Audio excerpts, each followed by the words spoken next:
एक दो लाइनें और बोलूँगी, क्योंकि मैं भी एक माँ की गोद में पली हूँ। मेरी माँ का नाम है बसंती देवी।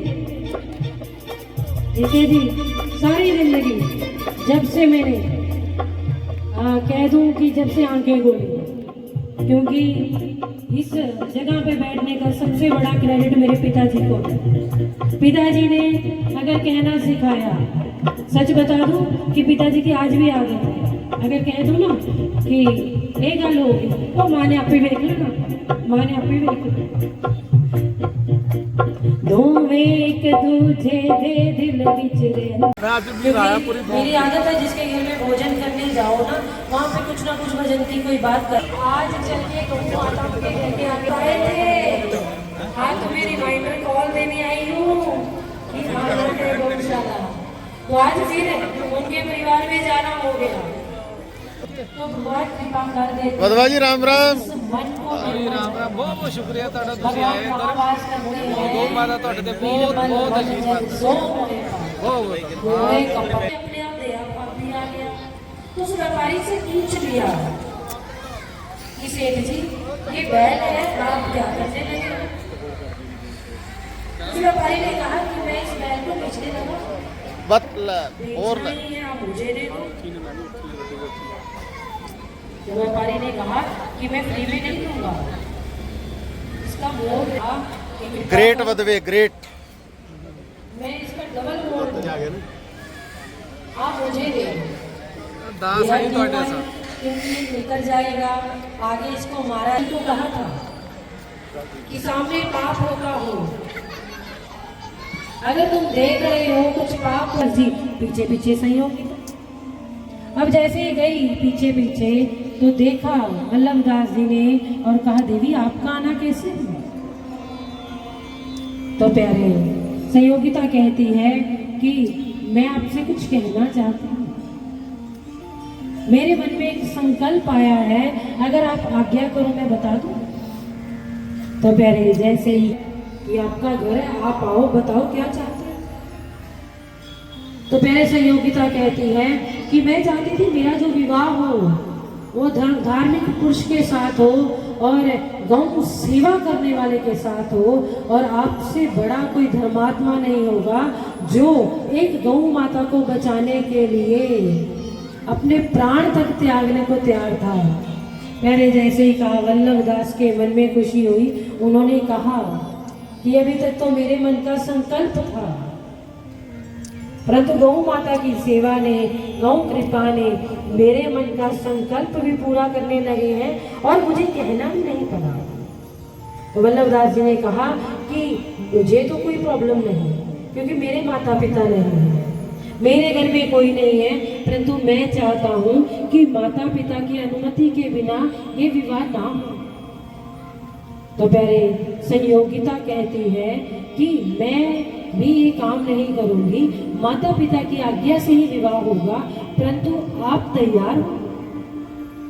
तो वल्लभदास कहते हैं कि मेरे मन का संकल्प था, क्यों मैं आपको सुबह देख और आपको मैं बता दूं कि सिर्फ आपके दर्शन करने से मुझे गौ माता की सेवा भी आपकी कृपा से मिली, उसका जिंदगी में बहुत बड़ा प्रभाव होता है। आओ माँ के चरणों में, गौ माता के चरणों में एक प्रार्थना करने, क्योंकि आज वहाँ के भक्त बड़े दूर दूर से आएंगे।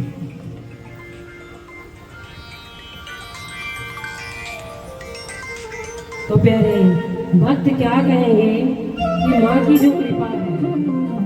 किसान ने कहा दर्शन हो गए, दर्शन हो गए।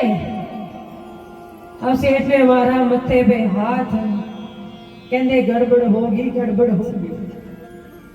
तो वापिस आ गया किसान, वापिस आया, किसान ने भोजन पाया, खेत चला गया। अब सेठ आया घर पे, सेठ ने सोचा कि इसने देख लिया, कुछ ना कुछ देना पड़ेगा।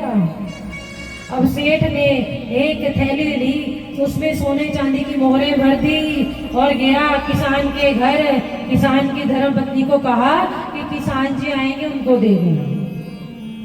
शाम हो गई, किसान जी वापिस आ गए। किसान वापिस आया तो धर्मपत्नी ने कहा कि सेठ जी आए थे, आपके लिए कुछ देकर गए हैं, मैंने देखा तो नहीं, मैंने मंदिर में रख दिया।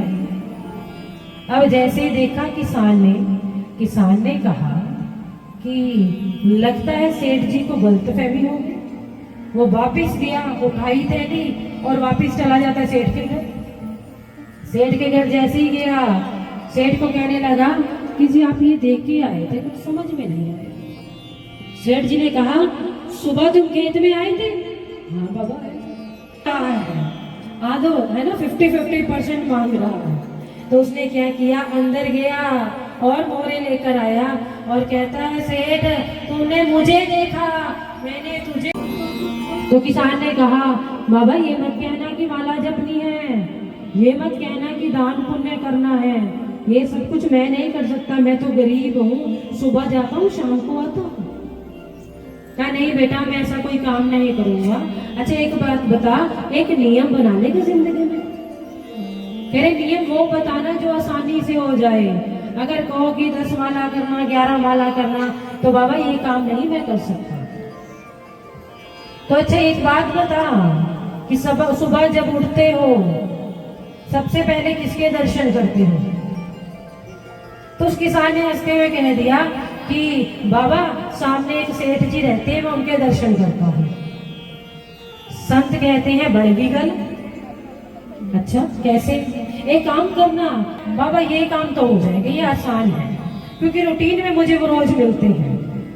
अच्छा फिर करोगे? हाँ बाबा करूँगा। अब किसान क्या करता था, सुबह खान भोजन तैयार होने पे अपनी धर्मपत्नी को कहता था भगवान ने मैं आया, सेठ जी के दर्शन करवाना। तो प्यारे रोज जाना सेठ जी के दर्शन करने। 38 दिन बीत गए, 40 दिन का नियम था। तो पत्नी को कहने लगे कि बाबा कह के गए थे, कोई हलचल तो हुई नहीं जिंदगी में। तो धर्मपत्नी ने कहा 2 दिन बाकी हैं, कृपा होने को 2 पल लगते हैं, चिंता ना करो, चिंतन करो, और वो कह के गए हैं तो कुछ ना कुछ मिलेगा। तो प्यारे 39वां दिन बीत गया, आ गया 40वां दिन। सुबह हुई, सुबह जाते हैं सेठ जी के दर्शन करने। आज सेठ जी के दर्शन नहीं हुए।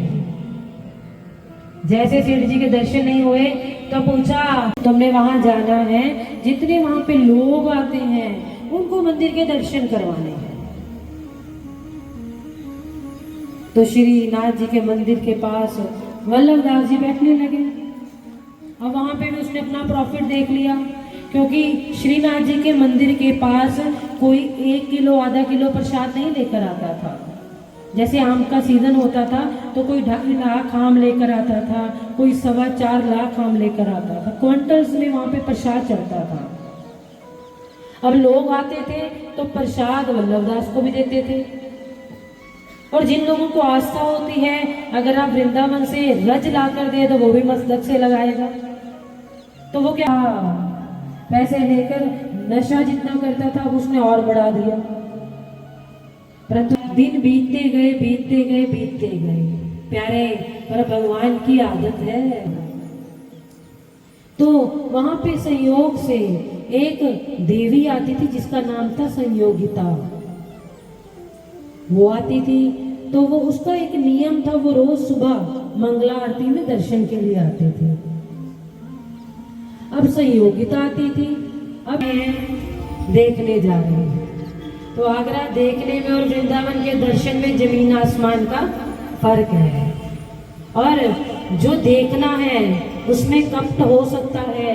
आज मेरा इनके साथ विवाह हो जाए, हो सके तो शायद मेरी जिंदगी भी संवर जाए। प्यारे उनके मन में ऐसा आया ना। तो एक दिन क्या हुआ, संयोग से संयोगिता आई नहीं मंदिर, तो उनकी कुछ सहेलियां मंदिर में आ गई। तो हिम्मत हुई, वल्लभदास जी ने कह दिया कि आज संयोगिता जी नहीं आए, वो देवी नहीं आई। तो कहा कि उनको जाना पड़ा। अच्छा एक बात बताऊं, मैं उनसे विवाह करना चाहता हूँ। तो सहेलियां हंसी, उन्होंने कहा कि कहाँ तुम, ठहरे गरीब नशेड़ी, और वो इतने बड़े परिवार की, अमीर घर की देवी है वो तुमसे शादी कैसे करेगी? तो वल्लभदास जी ने कहा, क्यों? मैं भी तो ब्राह्मण हूं, मैंने भी चोटी रखी है, मैंने भी तिलक धारण किया है। तो कहा, कहते हैं ना, कई बार कोई डांट दे, कोई फटकार दे, तो वो रास आ जाता है, इंसान को जिंदगी जीने का पता लग जाता है। जरूरी नहीं है कि लोग समझे कि ये इंसल्ट हो गई, बड़ा कुछ सीख लेता है इंसान। तो प्यारे, रात हुई, सोचने लगा कि मैं सुबह मंदिर के बाद, तो सारी रात ये सोचकर नींद नहीं आ रही। सुबह उठा, सुबह श्रीनाथ जी के मंदिर की तरफ गया, तो जैसे ही पौड़ी चढ़ता है तो रास्ते में एक कुत्ता मिला। तो गुस्से में तो था वो, उसने फटकार मारी, उसको पैर मारा। जैसे ही पैर मारा, प्यारे, सामने से एक संत आ रहे थे। जब कृपा होनी होती है ना, तो ऐसे होती है।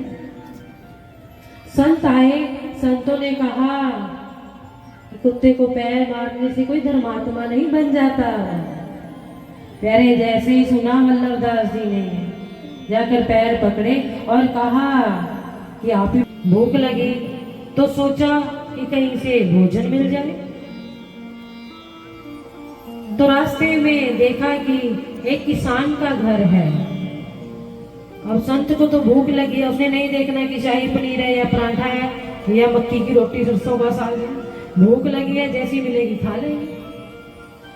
तो प्यारे अंदर गए, उन्होंने कहा कि भक्त जी, मुझे भूख लगी है, खाना खाना है, भोजन मिल जाए, प्रसाद मिल जाए। तो गरीब किसान ने कहा कि बाबा, भोजन तो मैं करवा दूंगा, परंतु आपको बता दूं, मैं गरीब हूं।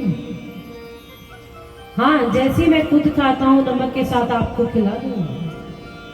तो संतों ने कहा, भोजन करना है, कृपा कर दो, जैसी है दे दो, अभी तो भूख लगी है। तो मेरे किसान गया, अंदर से रोटी लेकर आया, रोटी खिलाई, पानी पिया।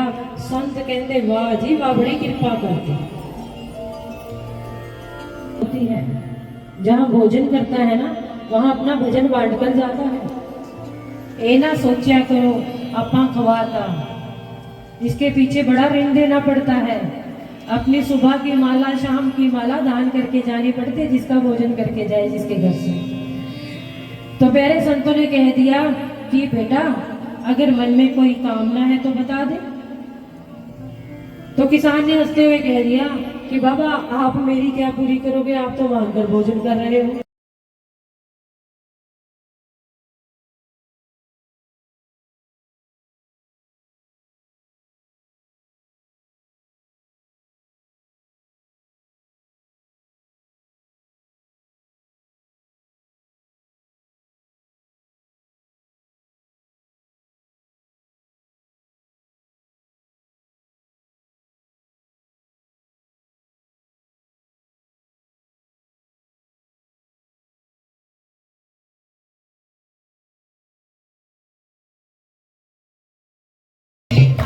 गौ माता की जय करे सती जय करे बसंती मैया जी जय जय श्री राधेश्याम, जय जय श्री राधेश्याम, जय जय श्री राधेश्याम। तो प्यारे, अब वल्लभदास जी के लिए आनंद आया। जय जय श्री राम, राधेश्याम, जय जय श्री। राधेश्याम। तो प्यारे, वल्लभदास जी को जैसे ही संयोगिता ने, हमारे गौ माता सेवा समिति के सभी मेंबर यहाँ बैठे हैं, इनका हम हार्दिक अभिनंदन करते हैं। हमारे बीच में अनिल वधवा जी, नोनू जी, विजय कुमार, दिल्ली बोट हाउस, तेज कॉलोनी मोहल्ला से कीर्तन मंडली, दर्शन कुमार फ्रूट वाले, श्री जगदीश दीपक जी, पंडित जगदीश दीपक जी। इसलिए जिंदगी में नियम होना बड़ा जरूरी है। जो नियम बनाकर चलेगा, अगर नियम बनाकर आप किसी कपटी के दर्शन भी कर लोगे ना, तो भगवान वहां पे भी दर्शन देंगे। इसलिए जिंदगी में नियम का होना बड़ा जरूरी है। अब डायबिटिक पेशेंट होता है, उसको पता है सुबह मैंने एक टैबलेट लेनी है, अगर नहीं लूंगा तो शुगर बढ़ जाएगा। तो प्यारे, अगर हमें ये पता लग जाए, इस बात को समझ लें कि अगर हमारी के दर्शन नहीं करेंगे तो जिंदगी में कुछ नहीं है, परंतु हम क्या करते हैं, सुख संपत्ति कष्ट, ये भी कर लो प्यारे। अगर ये भी कर लोगे तो भगवान को पता है कि कैसे ना कैसे मेरा भक्त मेरे पास आ रहा है। तो प्यारे, जो वल्लभ दास था उसने दर्शन किए एक भक्त के, एक देवी के। वो सिर्फ क्या करती थी, मंदिर जाती थी और मंदिर से आती थी। अब प्यारे, अब जैसे ही देख रहे, अब जैसे ही सदगुरु मैंने देखो, एक देवी के दर्शन करने से उसको पता लग गया कि कर्म क्या है और धर्म क्या है, और एक सदगुरु का सानिध्य मिल गया, सदगुरु के दर्शन मिले। तो संत क्या कहते हैं कि बेटा तू मेरी शरण में आ गया, अब मैं तुम्हें बताऊंगा कि सच्चा धर्म क्या होता है। तो प्यारे, संत कहते हैं कि अगर जीवन में धर्म लाना है, धर्मात्मा बनना है, उसका एक ही उपाय है। समझना इस बात को कि अगर आप चाहते हो कि मैं धर्म का काम और धर्म का पालन कर सकेगा, अगर अपने अंदर दया नहीं है, आप मंदिर जाओ, आप गुरुद्वारा साहिब जाओ, आप गुरु स्थान जाओ, तो प्यारे वो धर्म किसी काम का नहीं है। अगर आप किसी गरीब को देखकर, किसी अनाथ को देखकर, किसी गऊ को देखकर, किसी बेसहारा को देखकर आपके मन में दया नहीं, तो सदगुरु क्या कहते हैं वल्लभ दास को, जिंदगी में दया लेकर आओ, तेरे अंदर दया भाव होनी चाहिए। एक संत ने बहुत सुंदर कहा कि जो दया है भोजन खिलाओ, अगर लगे कोई प्यासा है प्यारे उसको पानी पिलाओ, अगर लगे कोई गरीब है, सर्दी का समय है, उसको एक बिस्तर की गर्म कोई कोटी स्वेटर की जरूरत है प्यारे, उसको अगर दया करोगे प्यारे, दान अपने आप हो जाएगा। अपने मन में एक दया भाव होना चाहिए।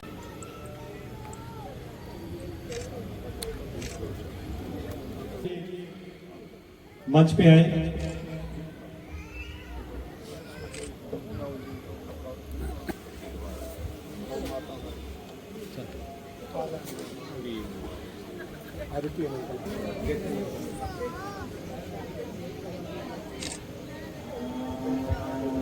पिंगला आश्रम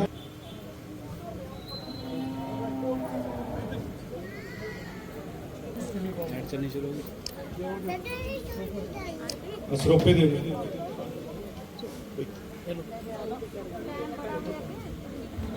श्री श्याम सेवा समिति से मदन लाल परदेसी जी, वो भी प्लीज मंच पर आ जाए।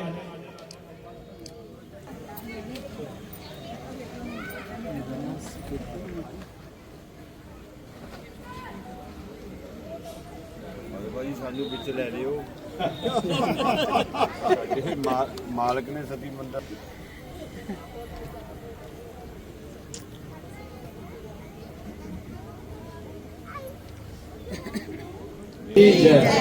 मैं कुलविंदर जी को